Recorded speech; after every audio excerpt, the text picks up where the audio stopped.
Hey guys, so today I'm going to show you the diagram for solids, liquids, and gases and how they change states that we drew, I should say, on page 6. So I'm looking at page 6 in my notebook, and then I'm on the right page when there's a blue 6 in the bottom left-hand corner, and the page is on the left side of my notebook.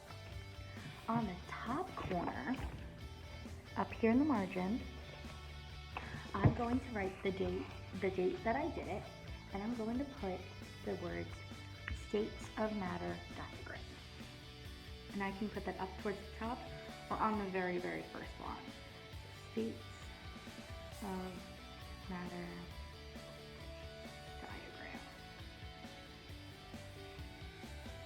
So I wrote this in black marker. You could be writing it in pencil or pen. And then what I'm going to do is I'm going to take this black marker or my pen or pencil, and I'm going to draw 3 circles of about the same size in a diagonal on my page. And this diagram can take up the whole page, so I should make them pretty decent size. Thinking about it as, bigger than that 30 milliliter cup, but smaller than a huge water bottle. So I'm going to take a minute, and it's okay if it goes over the red margins.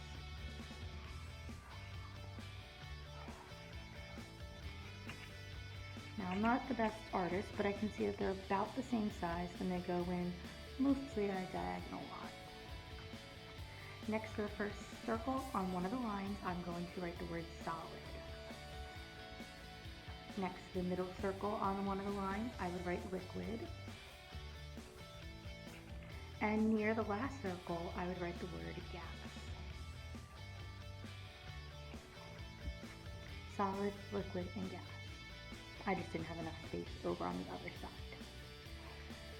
What I'm going to do next is I'm going to take my a red pen, a red marker, never Sharpie, but always either Crayola marker, colored pencil, or a pen. And I'm going to take red because red shows the adding of heat. And I'm going to add heat from a solid to a liquid by drawing a arrow from the solid to the liquid. And then I'll add even more heat from the liquid to the gas by drawing an arrow as well. And then above those arrows, I'm going to write the words add heat, and then for the solid to liquid, it's melting. Because if I take ice cream out and I put it on a hot day, just out and about, it's going to melt if it's too hot. So add heat and the word melting.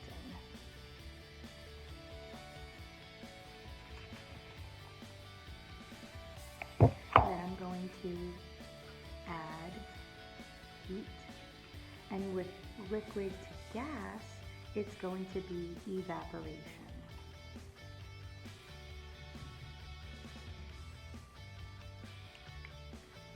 I'm then going to take my blue pen, pencil, marker, crayon, never Sharpie, and draw arrows going from a gas to a liquid,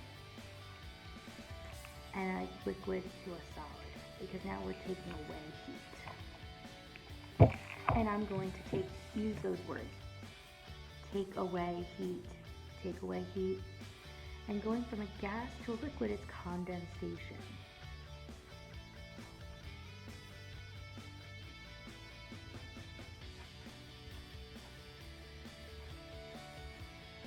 I'm moving my notebook around so I can write it properly. I'm not using a weird slant.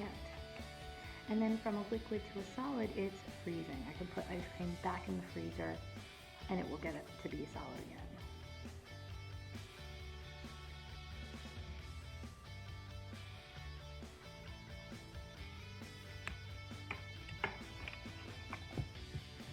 So I have arrows going from a gas to a liquid saying condensation, and a liquid to a gas saying evaporation. Then a liquid to a solid saying freezing, and a solid to a liquid saying melting, and have them in red and blue.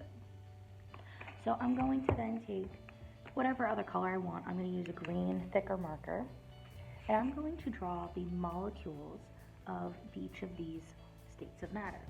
So in a solid, like an ice cream, an ice cube, the molecules are very, very, very close together. There's not a lot of space for them to move. So I'm going to make a square rectangle with a bunch of dots very close together because they don't move. But in a liquid, they can move somewhat freely, but the particles are still together. So I'm going to group them into little sections, like 1, 2, 3, give some space, 1, 2, 3, give some space, 1, 2, 3. And now here I can kind of change the direction of what they're doing to show that they are moving. And there might be less than before, and there's definitely more space in between those molecules. Gases move very, very freely. They move really, really fast.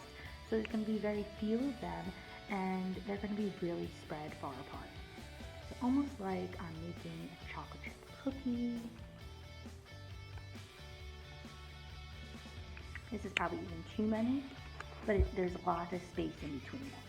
And you can see solids stick together, liquids can move freely, but they still stick together, and gases move really, really freely.